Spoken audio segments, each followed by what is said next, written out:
जय माता दी, जय माँ कामाख्या, जय श्री महाकाल महाराज।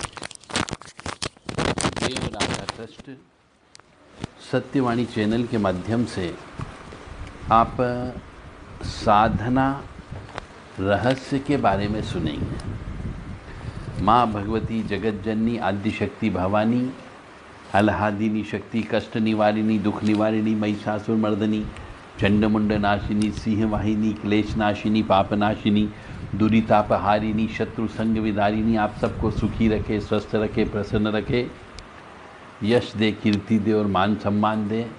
और परमपिता परमात्मा से भी हम प्रार्थना करेंगे कि आप सब व्यक्ति साधना में प्रवृत्त हो ताकि आपकी आत्मा की उन्नति हो सके। ओम मृत्युंजय महादेव त्राहि माम शरणागतम, जन्म मृत्यु जरा व्याधि पीड़ितम कर्म बंधने। हम देखते हैं आजकल बहुत से मनुष्य साधना करने बैठ जाते हैं। हर किसी की साधना कर रहे हैं। जब साधना की जाती है तो पहले देखा जाता है किसकी साधना करना है और साधना क्यों करना है। हम जब पारिवारिक जीवन जी रहे हैं, खुशियों से जी रहे हैं, तो साधना करने का क्या औचित्य। तो मनुष्य भटकता है। किसकी साधना करना चाहिए, कब करना चाहिए, क्यों करना चाहिए, किसके सानिध्य में रहकर के साधना करना चाहिए, यह सब महत्वपूर्ण होता है। अभी हमारे सामने बहुत से प्रश्न आए दिन आते रहते हैं कि साहब हमने साधना प्रारंभ करी थी और प्रारंभ करने के थोड़े दिन के बाद में कोई न कोई समस्या आ गई कि वो साधना अधूरी रह गई।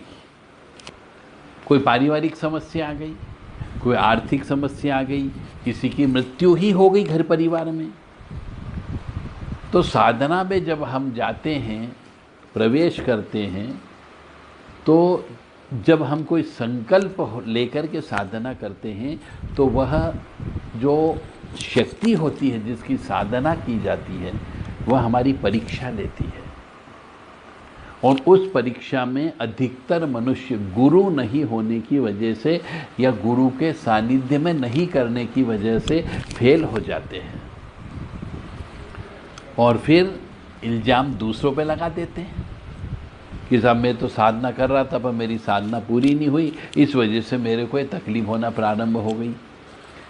तो जब भी कोई साधना करें, साधना करने के पहले गुरु से परमिशन लें, गुरु से आज्ञा लें।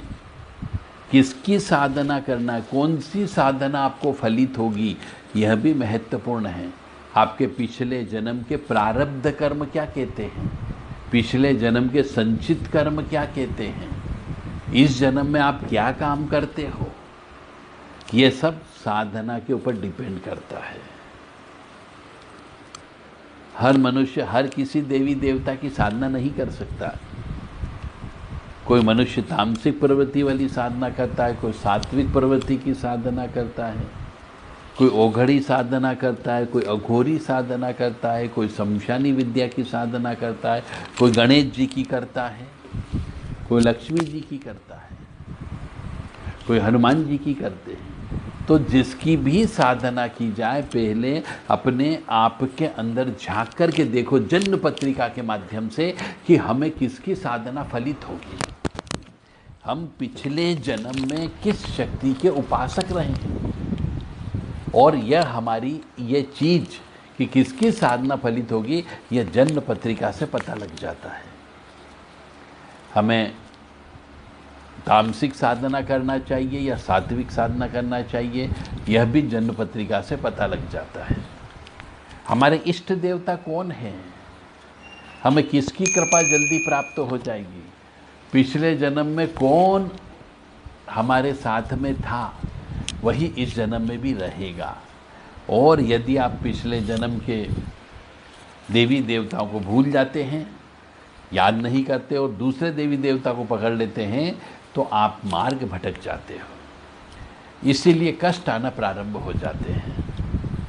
तो सर्वप्रथम मनुष्य को किसी गुरु के पास जाकर के अपना मंतव्य बताना चाहिए कि मैं ऐसा ऐसा करना चाहता हूँ, क्यों करना चाहता हूँ यह भी बताएं।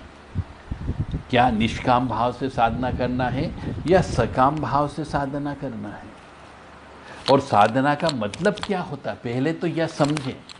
और यह आपको केवल गुरु समझा सकता है। ये YouTube पर भाषण देने वाले साधना के बारे में आपको नहीं बता सकते, और सच्चाई तो बिल्कुल भी नहीं बता सकते। तो आपको साधना के लिए प्रारंभ करने के पहले अपने मन मस्तिष्क, अपना दिल दिमाग, जिसको गुरु माने उसके पास प्रत्यक्ष जा कर के आपको इस संबंध में चर्चा करना चाहिए। और फिर जन्म पत्रिका का विश्लेषण करने के बाद पूर्व जन्म के कर्म के अनुसार आपको साधना करना चाहिए। किस देवी देवता की साधना करना है, किसकी पूजन अर्चन करना है, उसके क्या नियम है, कौन से नियम का पालन करना पड़ेगा, कौन से कानून का पालन करना पड़ेगा, कौन कौन से प्रतिबंध अपने आप पर लगाना पड़ेंगे, कौन सा कर्म कर सकते हैं, क्या चीज़ खा सकते हैं, क्या नहीं खा सकते हैं, कहाँ पर जा सकते हैं, कहाँ पर नहीं जा सकते हैं, उनका मुख्य स्थान कहाँ पर है, ये सब चीज़ एक मनुष्य को ज्ञात होना चाहिए। तब आत्मा की उन्नति होती, तब उसके जीवन में कष्ट की प्राप्ति नहीं होगी। और साधना प्रारंभ करते हैं तो उसके पहले कुछ नियम होते हैं, वह नियम प्रारंभ करने के पहले उन नियम का पालन करना चाहिए। जब तब जाकर के, यानी जिसको कि हम एक नांदी श्राद्ध कर्म कहते हैं। और जब भी साधना करें घर परिवार से दूर रह कर के करें, एकांत स्थान में करें, पवित्र स्थान में करें, किसी मंदिर में करें, किसी वृक्ष के नीचे रह कर के करें, नदी के किनारे करें, तालाब के किनारे करना चाहिए, या फिर बिल्कुल सुनसान जगह पे रह कर के करना चाहिए। और जब भी साधना करते हैं तो साधना का एक निश्चित समय होता है, निश्चित स्थान होता है, उसी समय पे साधना पे बैठना चाहिए, निश्चित स्थान पर बैठना चाहिए, और खान पान का भी विशेष तौर से ध्यान रखना चाहिए। ऐसा नहीं आप हर कुछ खा रहे हो और साधना में प्रवृत्त हो तो निश्चित तौर से वो साधना फेल हो जाती है। तो कई बार 80% केसेस में देखा गया है कि जब साधना करते हैं तो मनुष्य की परीक्षा होना प्रारंभ हो जाती है, और जब परीक्षा हो जाती है तो उसके लिए गुरु का होना अत्यंत आवश्यक होता है, ताकि वो आपको उस गाइडेंस दे करके आपकी साधना में पास करा सके, आपको आप उनके निर्देशन के अनुसार चल सकें और जो परीक्षा में प्रश्न आए उनको हल कर सको। अब साधना में भी अलग अलग प्रकार की परीक्षा होती है। मनुष्य की आत्मा की परीक्षा होती है, मनुष्य की सोच की परीक्षा होती है, मनुष्य के धैर्य की परीक्षा होती है, मनुष्य के काम की परीक्षा होती है, मनुष्य के क्रोध की परीक्षा होती है, मनुष्य के लोभ की परीक्षा होती है, मनुष्य के मोह की परीक्षा होती है, मनुष्य के अहंकार की परीक्षा होती है, मनुष्य के तृष्णा की परीक्षा होती है। तो इस परीक्षा में पास होने के लिए उसे एकांत में रहना चाहिए, मौन व्रत रहना चाहिए, मोबाइल से दूर रहना चाहिए, पेपर नहीं पढ़ना चाहिए, संचार साधनों से दूर रहना चाहिए, और किसी से व्यक्तिगत फालतू की चर्चा नहीं करनी चाहिए। इसलिए दिन में मौन व्रत रखना चाहिए। व्रत उपवास का साधना में बहुत बड़ा महत्व होता है, क्योंकि उससे पॉजिटिव एनर्जी प्राप्त होती है, शरीर की ऊर्जा कहीं भटकती नहीं है।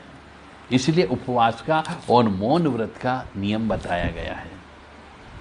जब भी साधना करते हैं तो आसन की सिद्धि, आसन का बंधन, स्थान का बंधन भी होता है, और उसके पूरे नियम होते हैं, जप के, तप के, हवन के, दशांश हवन के, दान धर्म के, और भी बहुत सारे नियम होते हैं। वह गुरु आपको उस मंत्र के अनुकूल बताएगा। जब भी साधना करें तो जो भी मंत्र हो वो मंत्र अपनी मर्जी से नहीं लेना है, यूट्यूब से नहीं लेना है, गूगल बाबा से नहीं लेना है, किसी गुरु मुख से आपको प्राप्त करना है, और ऐसे व्यक्ति से लेना है जो उसकी सिद्धि उसके पास में हो, उसकी साधना की हो, वह मंत्र गुरु से प्राप्त करके उसकी साधना करना चाहिए। इसीलिए बहुत से मनुष्य जब साधना करते हैं तो वह फेल हो जाते हैं, और साधना शुरू करने के थोड़े दिन के बाद ही कोई न कोई पारिवारिक समस्या, कोई सामाजिक समस्या, कोई धार्मिक समस्या, कोई घरेलू समस्या, कोई बच्चे की समस्या, कोई पत्नी की समस्या, कोई पिताजी की समस्या आपके सामने आ जाती है, और आपको वो साधना वहीं पर छोड़ करके, अधूरी छोड़ करके जाना पड़ता है। इसीलिए साधना प्रारंभ करने के पहले हर तरीके से मन को, कर्म को, वचन को संकल्पित करके बंधन करना है, ताकि आपके जीवन में साधना सिद्धि हो सके। यदि आप कोई साधना करना चाहते हैं तो देव राधा ट्रस्ट के द्वारा साधना सिद्धि नामक एक किताब लिखी गई है। आप चाहें तो उस किताब को खरीद सकते हैं, और उसके ज्ञान के अनुसार आप अपना मन बना सकते हो कि मुझे साधना करना चाहिए या नहीं करना चाहिए, और करना चाहिए तो कितने दिन की साधना में कर सकता हूँ। जय माता दी, जय माँ कामाख्या, जय श्री महाकाल महाराज। यदि आपको यह किताब चाहिए तो देव राधा ट्रस्ट के जो व्हाट्सएप नंबर हैं, उन नंबर पर आप अपना संदेश दे करके वह किताब प्राप्त कर सकते हैं। साधना सिद्धि 7649862712 7987237885 पर संदेश दे करके अपना पूरा नाम, पता, आधार कार्ड भेज करके यह किताब प्राप्त कर सकते हैं, उचित शुल्क के साथ। जय माता दी।